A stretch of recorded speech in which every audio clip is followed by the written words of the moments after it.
And now it's time to take a look at the international headlines. Hey, Florence Villamino is back on set with us.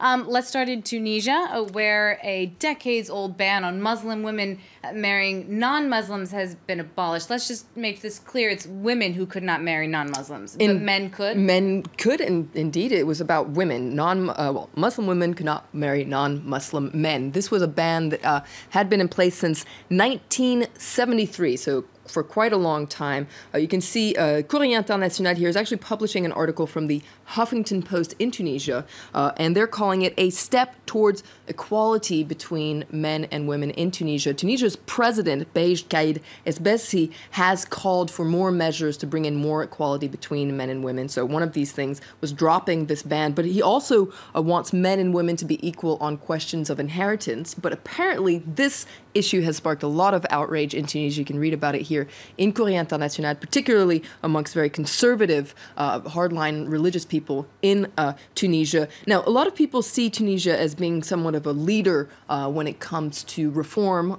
in the Arab world, and indeed when it comes to women's rights. But as you can see in this cartoon, there still is a lot of work to be done. You can see this guy talking to a woman saying, look, there are already 50% of women on Earth. Isn't that equality? It's a little bit more, though. It's actually 51%. 51%. Yeah, in fact, we have a show called 51%.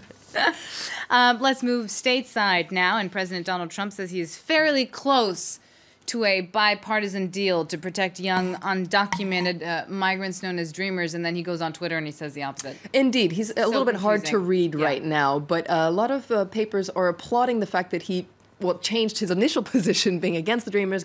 This is the editorial of the Washington Post today saying, look, we don't often agree with President Trump, but we're on board with his observation that most Americans oppose deporting these Dreamers. So you can see they're applauding Trump for daring to dream of a deal here. This would be a landmark bipartisan victory for Trump, but most importantly, it would enable about 690,000 dreamers, Americans in all but the legal sense. It would allow these dreamers to get on with their lives.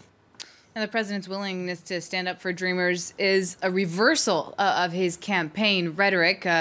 This has ruffled feathers within his own party and his own base, I imagine. Indeed. The dreamer issue really has exposed fault lines within the right. And so let's take a look, first of all, at people who are outraged, because a lot of people are furious by Trump's change of position, particularly because it came after he cozied up to Democrats. A lot of people are talking about this dinner that Donald Trump had with the Senate Minority Leader, Charles Schumer, and the House Minority Leader, Nancy Pelosi, Chuck and Nancy, as they're called in the press.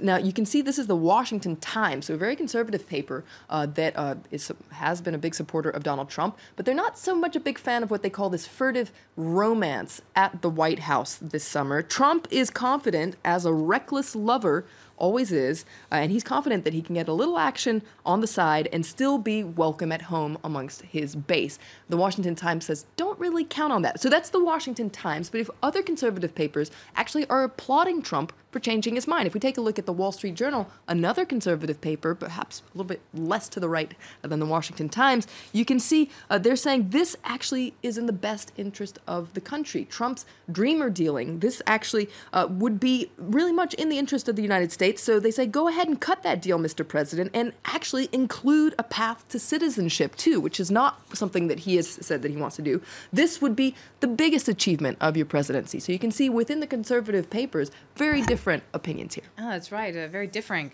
Now, staying with Trump, many people are hoping that he'll change his stance on climate change, given the severity of hurricanes Irma and Harvey. Don't count on it. Don't hold your breath anytime soon. Right. You can see in Politico, they're talking about comments that Trump made yesterday. Remember, Trump is often called the climate skeptic in chief. This was his opinion. He says, well, we've had bigger storms in the past, talking about storms in the 20s and in the 40s, etc.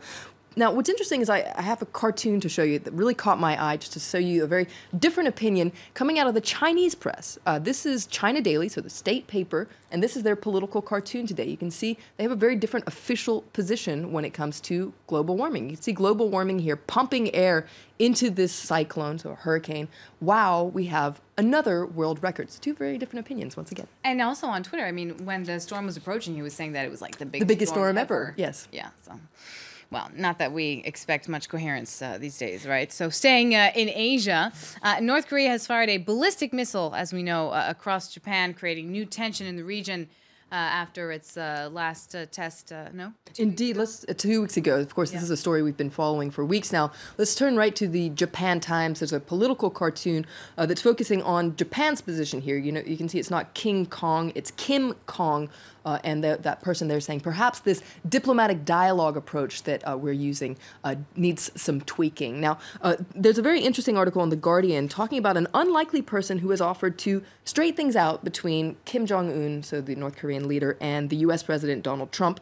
And it is Dennis Rodman, the NBA legend. He recently said in an interview that he was willing to straighten things out. So it might sound surreal, but he's friends with Kim Jong-un. He is. He's friends with both Trump and Kim Jong-un. So you can see The Guardian saying he could be standing between the world and Armageddon. Dennis Rodman. May save the day. I don't know. We'll see. Thank you so much to both Delano and Florence. We'll be back in just a few minutes. To stay with us after the break. We'll have more news.